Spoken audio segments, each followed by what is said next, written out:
Hey everyone, it's Vincent with Vascotoys. On today's episode of Action VASCO, I'm going to share a special project with you all. A Christmas gift that I made for my identical twin brother Matt, who like myself is a huge Dragon Ball Z fan. Now, one of the most iconic settings from Dragon Ball Z is Planet Namek.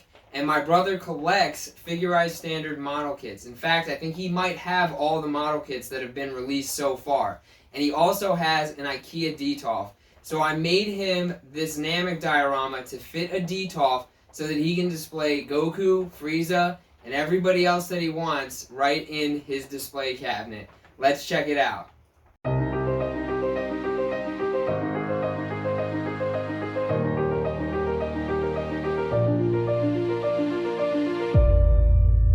Vascotoys, action figure dioramas and props.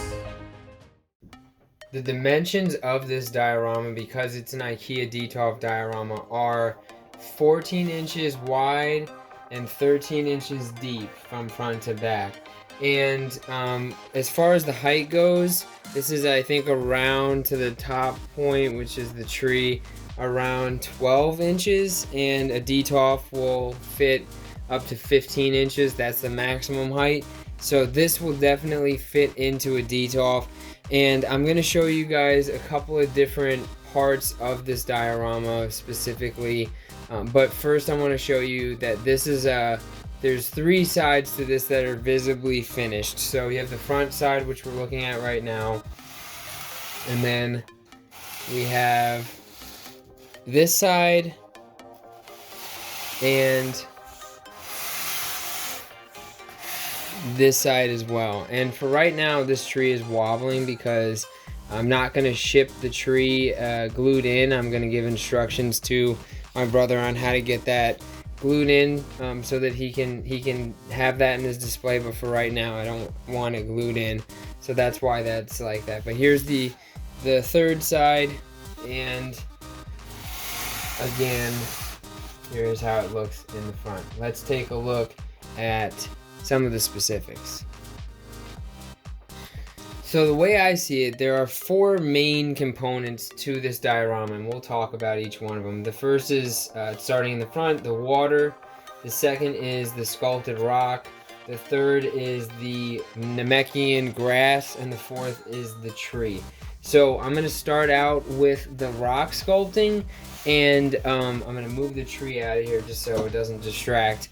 The rock sculpting is something that I've really worked hard on over the past few years, because the first few times I tried to do it, I used an X-Acto knife, and I didn't use probably new blades every time, and I just made a couple of different mistakes. So in the rock sculpting, what I typically do for my rocks are I start with a new knife, which is usually just a box cutter, and I will kind of cut out the loose shapes of what I want the pink foam to look like. So before I start carving the actual rocks, I'm just cutting the perimeter of like how big do I want this mountain piece to be. And for the thicker mountain pieces, these are all actually 2-inch foam pieces stacked on top of each other and glued together using Hot Wire Foam Factory styro glue. This is also a 2-inch piece over here, and the other pieces are 1-inch pieces that I glued and stacked together. Now for the terrain pieces, none of this is magnetized, because when you're trying to do things like erase some of the separation gaps between the levels, you want things to be glued together, because when you add the magnet, it's harder to hide those seams. So that's why this is permanently glued, and I'll ship it this way with the tree as well.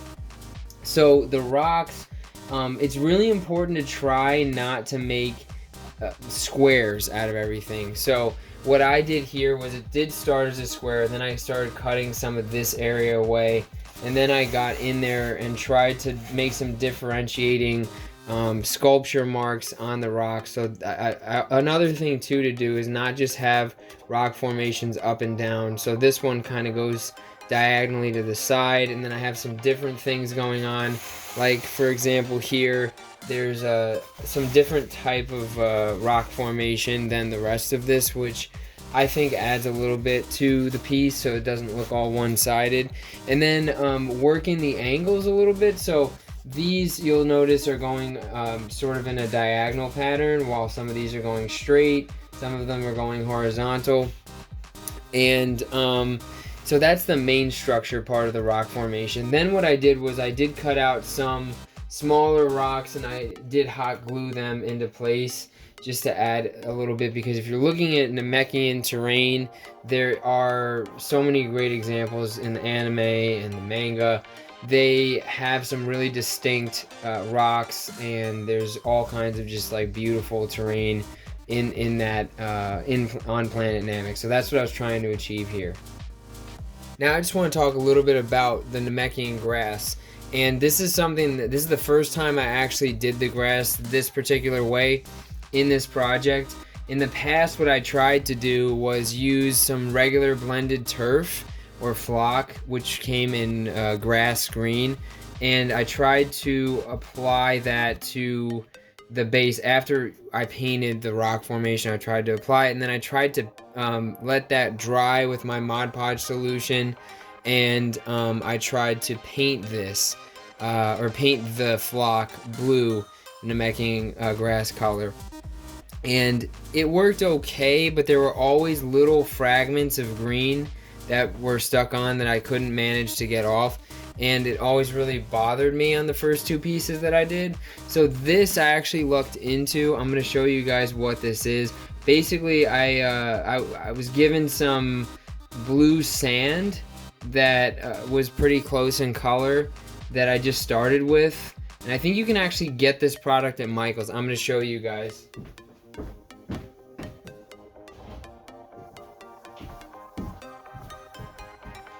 So this is the sand that I use, and excuse my daughter got into this and she put some googly eyes on it. So it's Ashland fine stone granules, and it's this color. And I believe you can get it at Michael's. I was given this from somebody that I work with who didn't need it, so I just kind of wanted to try it out here. But it's very, very fine. And when you apply it, it's the same way that you apply flock, and I'll put my video of how to apply flock up in the top right corner so you guys can check that out. But essentially, you put Mod Podge down where you want this sand to appear. Then you douse it in a Mod Podge water solution, let it dry, make sure it's fully dry. And then what I did was I went over and I dry brushed some lighter tones of blue on top to try to simulate some of the look from Dragon Ball Z for the Namekian grass. And it's a very similar process for the Namekian tree. So these are actually foam balls that you can get at Michael's or Hobby Lobby or any of those sorts of arts and craft stores. And this is just a dowel rod. I spray painted this brown, and then I basically coated the ball in Mod Podge and dunked the foam ball into the sand, swirled it around, make sure it was fully covered, then doused it in the Mod Podge water solution, let it dry, and then I was able to just dry brush the secondary tones of blue on top of it, which is what you see here in the finished product. So that is how you do, or that's how I did the sand this time, and the Namekian grass, and I feel like it was a much better final product than what I've had in the past. The fourth component that I mentioned, which I actually listed first, was the water effect on this piece. And this was something that was really important to me because I've actually never tried to simulate water before, and I thought Namek would be a good time to give that a shot. So this, I'm going to link to the tutorial that I used to create this, but basically it was a toilet paper, wet toilet paper using Mod Podge and water solution is how you achieve this look here, how you achieve the waves. And so basically I had a piece of foam that I used my hot wire cutting tool to kind of outline where I wanted the rocks to be. Then I cut this piece in half so that it's lower than the top portion of the rocks. And after that was done, I basically followed this tutorial, which you guys can see right here up in the top right hand corner. I'll link to it. And in that tutorial, the gentleman explains how you use toilet paper to mimic waves, and how you can solidify it, and ultimately how you can paint this with acrylic paints. And so I know a lot of people will do resin and things like that, but I think for the anime look that the water in Namek has, I think that you don't have to necessarily do resin, because I like this being a non-translucent solution, because I didn't want to show any depth down into the piece. I just wanted to show sort of the green into the white water that's brushing up against the shoreline. So that's what I did. I used toilet paper, and the other materials that you'll see, I used some similar materials to what the gentleman describes in that tutorial, not exactly the same. So for me, it was Mod Podge that I used in place of different sort of PVA glue or wood glue that he had, and it worked out fine. And then after I applied the toilet paper and the Mod Podge and let this whole thing dry, then I just went in and did acrylic paint, and I went dark to light, because when the water gets up to the edge, it foams up and it kind of has that white sort of wave feel to it. So then I let the paint dry, and the last thing that I did, which is shout out to my friend Terrafoamer, he's the one who turned me on to this stuff.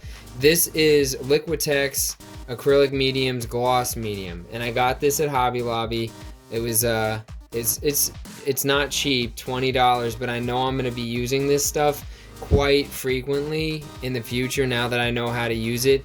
And I used probably barely a shred of this stuff on this project, so this is gonna last me a really long time. But in case you guys are wondering where to get it, that's where you can find it. And so that is what gives, I don't know how well you guys can see this on the camera, that's what gives this sort of a wet look. It's that shine to it. And the other part of this is I just kind of framed this out in a solid green, because I tried to mimic or continue this toilet paper look on the side, and it just looked awkward to me. So knowing that this is going in a Detolf, I thought that this would be a good way to just frame out the piece. Okay, let's run through some of the Namek appropriate figures that I have in my collection. Of course, I do have a bunch more coming up. I've got Dodoria, Zarbon on pre-order, and whenever Kid Gohan and Krillin and the Saiyan armor come out, I'll be ordering those. Unfortunately, I don't have the Ginyu Force, so I'm not going to be showing them here, but I am going to start with First Form Frieza, and I've got the 5-star Dragon Ball that he came with in his clutches.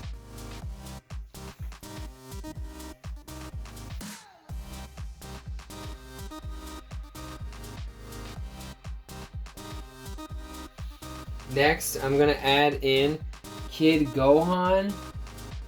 Got his classic bowl cut from the Namekian saga before he gets his Saiyan armor. And I have his dragon radar in his hands.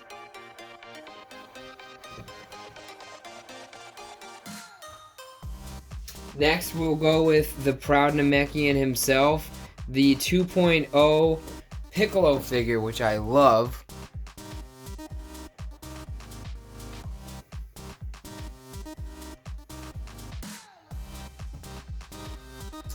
And now, moving on towards the main event, here is Saiyan Raised on Earth Goku in the outfit that he wears when he first arrives on Namek, right before he destroys the Ginyu Force.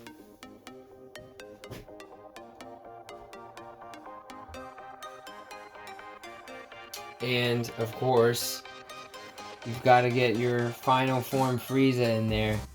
And this is Frieza, who's frustrated from not being able to handle Goku the way he thought he would.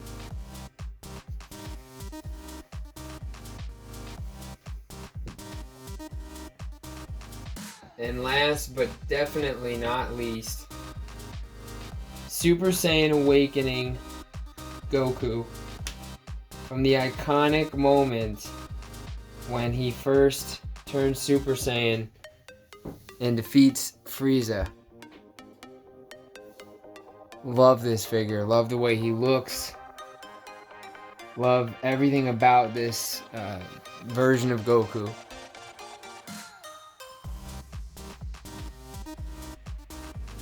The final thing I want to show you guys is an ACBA recreation of this scene from Dragon Ball Z, where Goku is crushing Frieza's hand as he is trying to shoot Gohan out of the sky when Gohan has been ordered by Goku to take Piccolo and flee Namek so that Goku can defeat Frieza without anyone that he loves getting harmed. So I wanted to just use these two figures and see if I could get this shot recreated, and I'm pretty happy with how it came out. Thank you all so much for watching this episode of Action VASCO, where we took a look at a Christmas gift that I made for my brother. I'm so excited for him to get it in hand. Planet Namek from Dragon Ball Z. Before I let you guys go, please leave me a comment. Let me know what you thought of this piece, what other kinds of Dragon Ball Z dioramas you would like to have. And please don't forget to like and subscribe to the channel so you can check out our future videos. We hope to have a lot more for you in 2022. Thanks. See you next time.